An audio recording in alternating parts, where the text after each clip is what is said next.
cosmomeditação. A verdadeira meditação ou cosmomeditação é indispensável para a felicidade do homem. A genuína felicidade supõe que o homem se conheça a si mesmo na sua realidade central e viva de acordo com este conhecimento. Autoconhecimento e autorrealização são os dois polos sobre os quais gira toda a vida do homem integral. Conhecereis a verdade, disse o Divino Mestre, e a verdade vos libertará.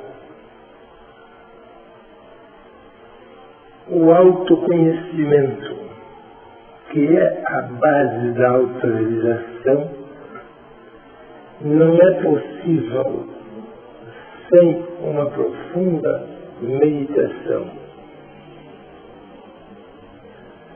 O próprio Cristo, antes de iniciar a sua vida pública,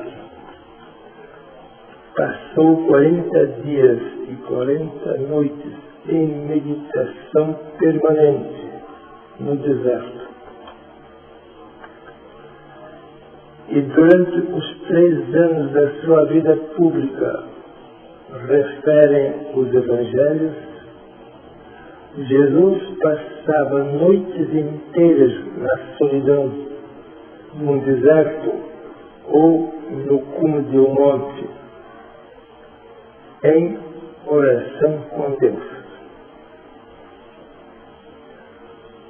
O homem não é o seu corpo, nem a sua mente, nem as suas emoções, que são apenas o seu invólucro, o seu ego periférico. O homem é o seu espírito, a sua alma, o seu eu central.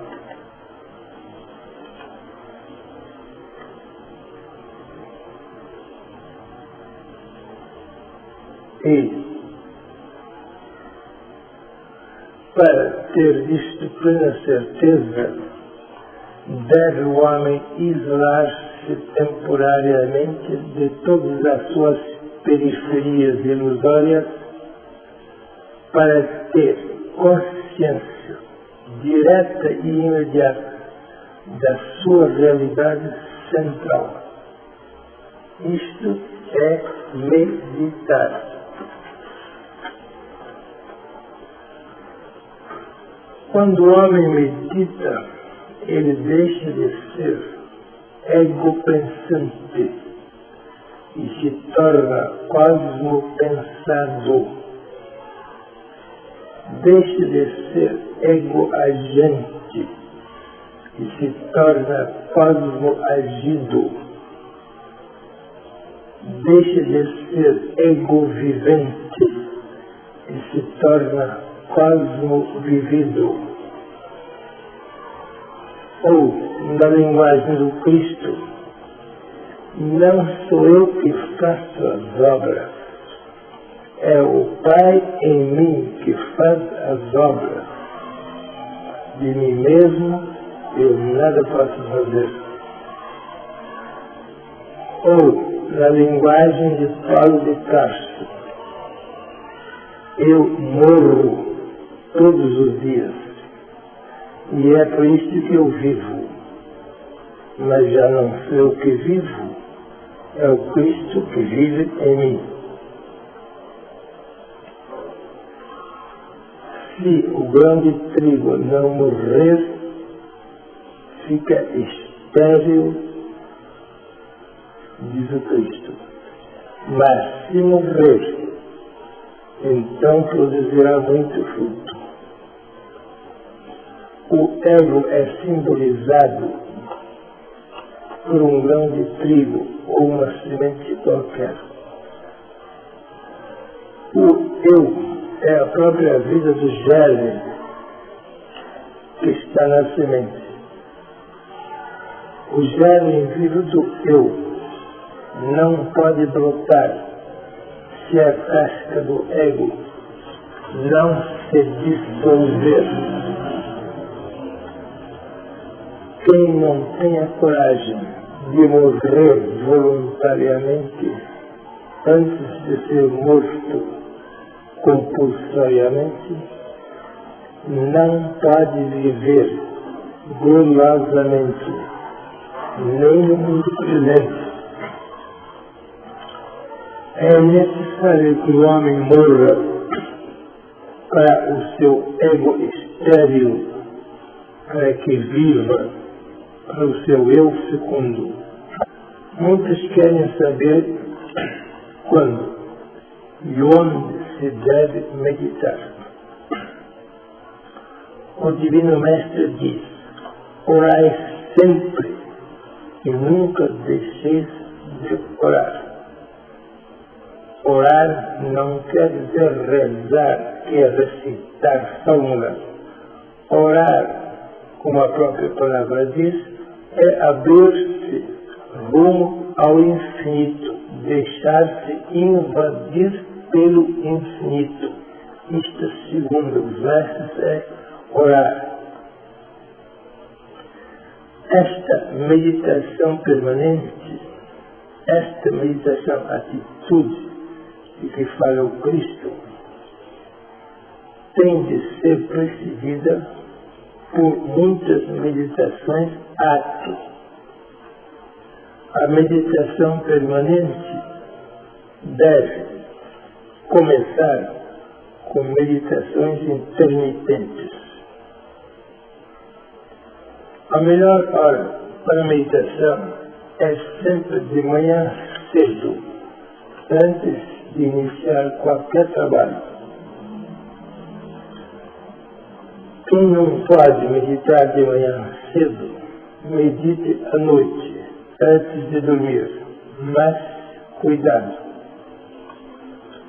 Quando alguém está muito cansado, depois dos trabalhos diurnos, é difícil fazer verdadeira meditação, porque a meditação é um trabalho muito sério. Acrobacia mental ou cochilo devocional não é meditação.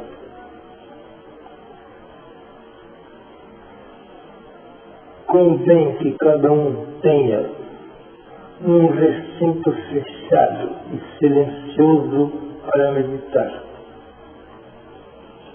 e que faça a sua meditação sempre à mesma hora e no mesmo lugar. É experiência que um recinto fechado se transforma pouco a pouco num santuário que facilita a meditação e a concentração mental, porque as auras e vibrações deste lugar modificam favoravelmente o seu ambiente. Quanto à posição do corpo, observe o seguinte: quem não pode sentar-se à maneira dos orientais em posição de lótus, sobre as pernas dobradas, use uma cadeira de assento firme e espaldar ereto.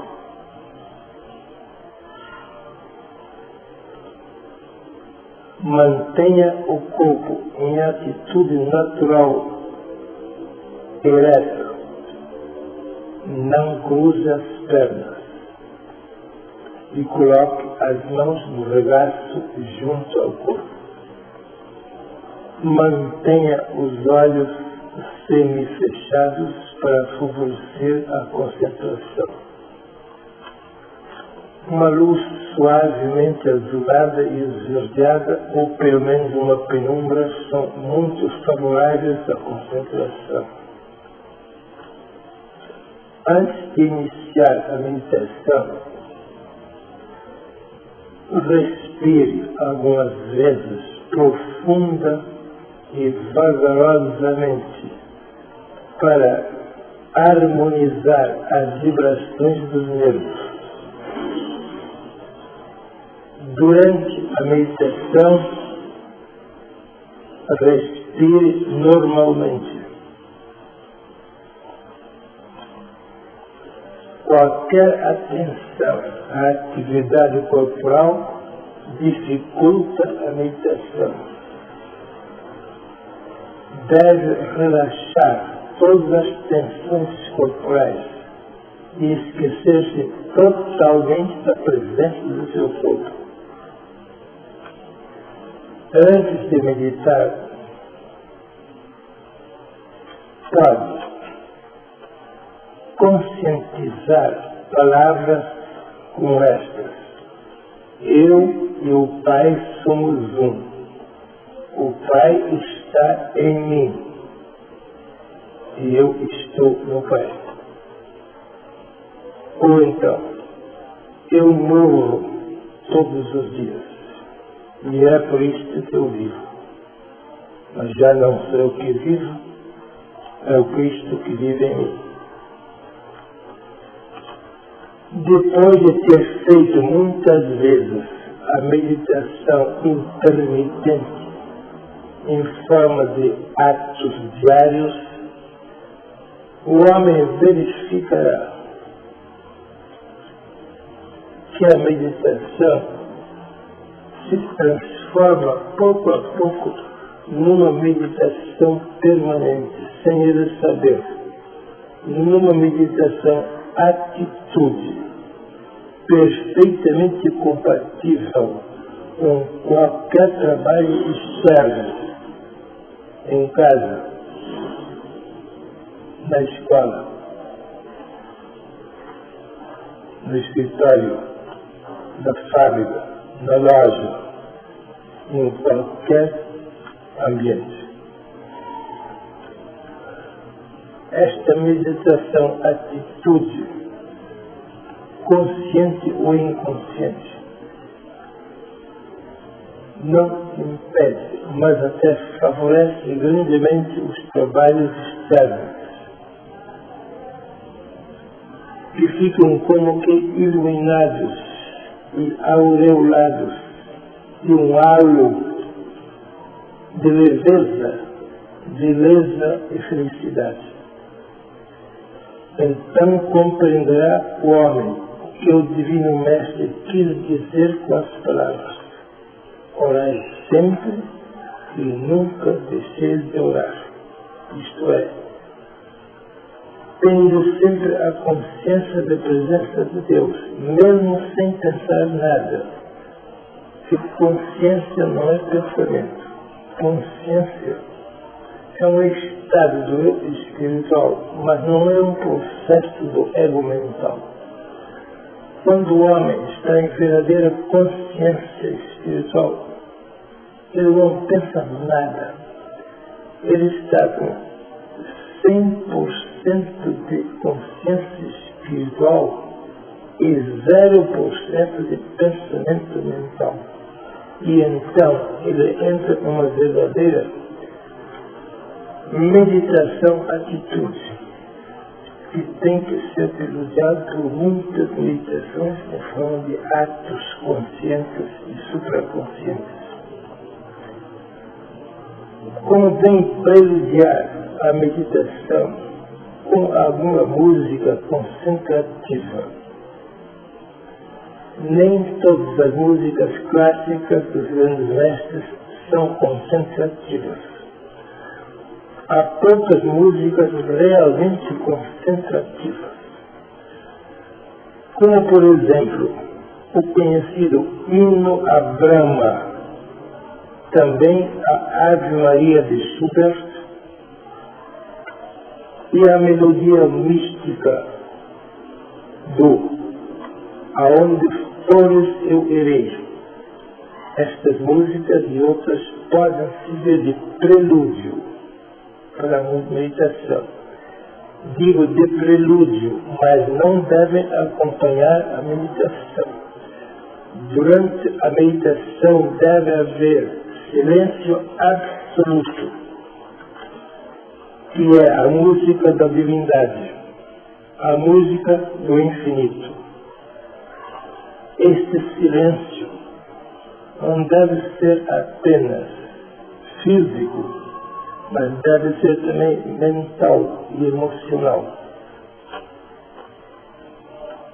O homem não deve fazer nada, não deve pensar nada, não deve querer nada durante a meditação, mas ficar simplesmente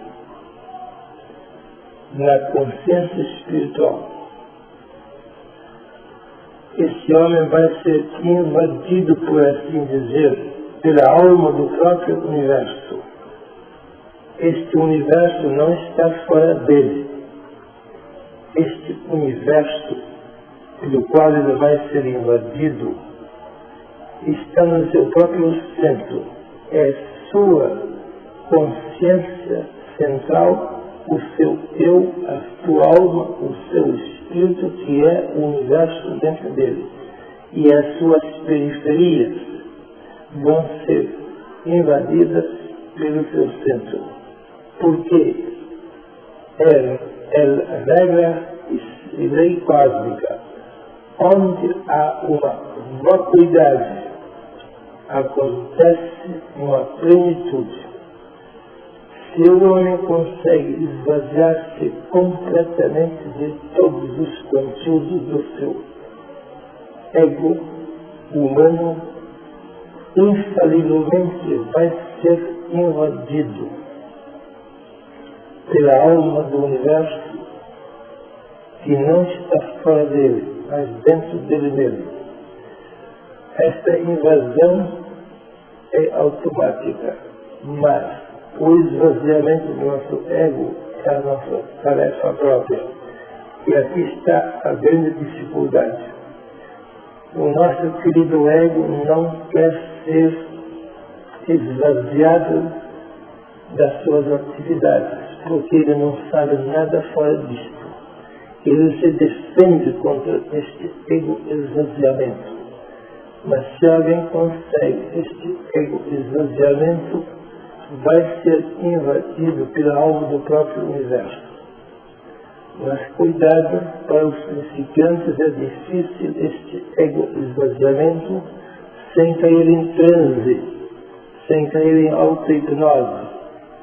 Se isto lhe acontecer, nada vai acontecer de grande na meditação, porque no subconsciente nós não podemos realizar nós mesmos, só podemos realizar-nos no supraconsciente. Portanto, quando alguém deixa de pensar e de querer alguma coisa, não caia em inconsciência ou subconsciência, porque isto não resolve nada. Tem que subir a supraconsciência, a cosmoconsciência. A cosmomeditação, quando praticada por muito tempo, resolve todos os problemas dolorosos da vida humana. Isto é infalível. O homem sentirá pouco a pouco firmeza e segurança, paz e tranquilidade, e uma profunda e permanente felicidade. Todos os problemas dolorosos da vida serão resolvidos depois de alguém se habituar a uma profunda e verdadeira cosmomeditação.